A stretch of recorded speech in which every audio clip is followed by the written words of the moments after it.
Frères et sœurs, que le Seigneur vous bénisse et vous accompagne en toute cette journée.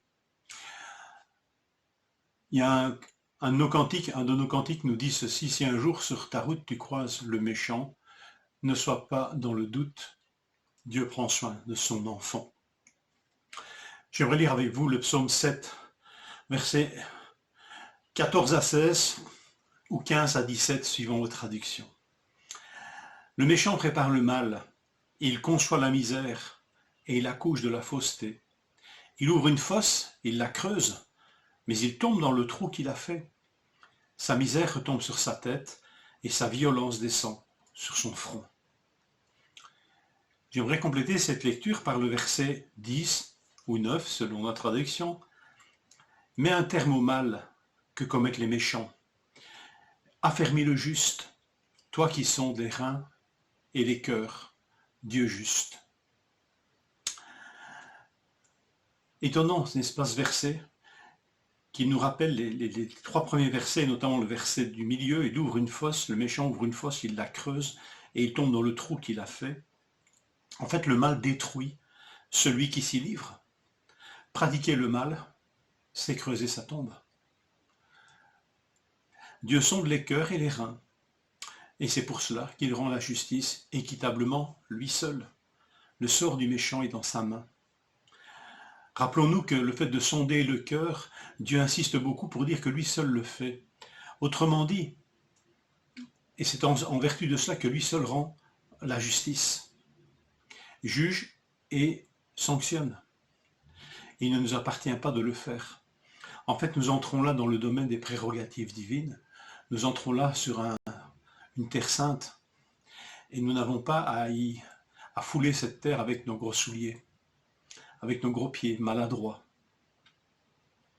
Certes, nous avons à juger, à discerner entre le bien et le mal, mais pour ce qui est de prononcer des avis définitifs, des jugements, dans ce qu'il y a de plus définitif, ça appartient seul à Dieu, parce que lui seul sonde les reins et les cœurs. Alors Seigneur, affermis-nous dans cette vérité, que toi Seigneur, le méchant, il est dans ta main, et le sort final du méchant est dans ta main.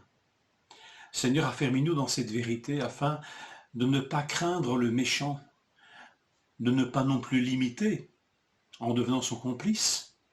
Après tout, si le mal triomphe, pourquoi ne pas m'y livrer aussi? Pourquoi ne pas utiliser les mêmes armes que le méchant? En fait, c'est de rendre le mal pour le mal, ce que la parole de Dieu nous dit de ne pas faire. S'habituer au mal, en prenant l'initiative du mal ou en l'imitant ou en répondant au mal par le mal, c'est s'habituer au mal. Et quand on s'habitue au mal, quand il devient une pratique normale, on creuse sa tombe. Alors, remettons nos âmes entre les mains de ce Dieu juste qui juge justement parce qu'ils sonde les reins et les cœurs. Mais face aux méchants, nous pouvons faire encore plus. Prenons au sérieux les desseins de Dieu. Ézéchiel, le prophète, dit ceci: « Dis-leur, je suis vivant, dit le Seigneur l'Éternel, ce que je désire, ce n'est pas que le méchant meure, mais c'est qu'il change de conduite et qu'il vive. Revenez, revenez de votre mauvaise voie. Pourquoi mourriez-vous, maison d'Israël ?» Voilà, le Seigneur veut non pas que le méchant meure, mais qu'il change de conduite, qu'il se tourne vers Dieu dans la repentance et pour un vrai changement de vie. Donc nous pouvons prier Dieu pour le méchant. Et si le Seigneur nous en donne le courage, pourquoi pas le prévenir? Le méchant creuse toujours sa propre tombe. Son mal, le mal qu'il commet, finira par l'anéantir. Prions aussi pour nous, comme la prière des prières nous l'enseigne. Seigneur, délivre-nous du mal. Le mal que l'on nous fait, le mal que nous pouvons faire, le mal que nous serions tentés d'imiter, le mal qui pourrait nous séduire. Seigneur, délivre-nous du mal. Toi qui m'as fait renaître à la vie d'en haut, Seigneur, que je ne creuse sûrement pas ma propre tombe, Seigneur, défie-nous de cela, écarte-nous de ce mal, Seigneur. Prions donc pour nous. Il y a dans la Bible un exemple d'un méchant que sa méchanceté a finalement fait mourir. C'est l'archétype du méchant, rejoint par sa propre méchanceté et détruit par sa propre méchanceté. Il porte un nom, Nabal.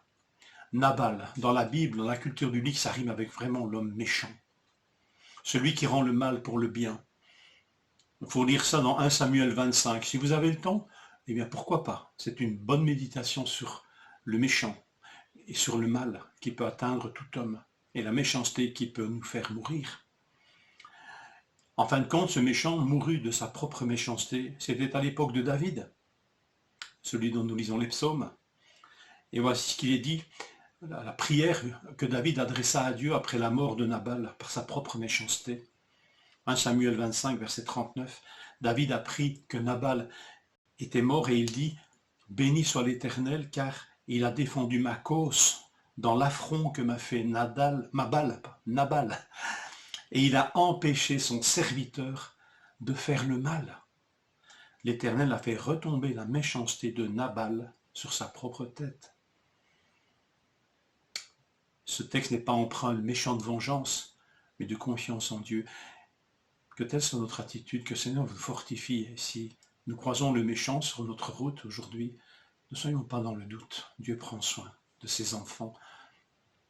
Bonne journée.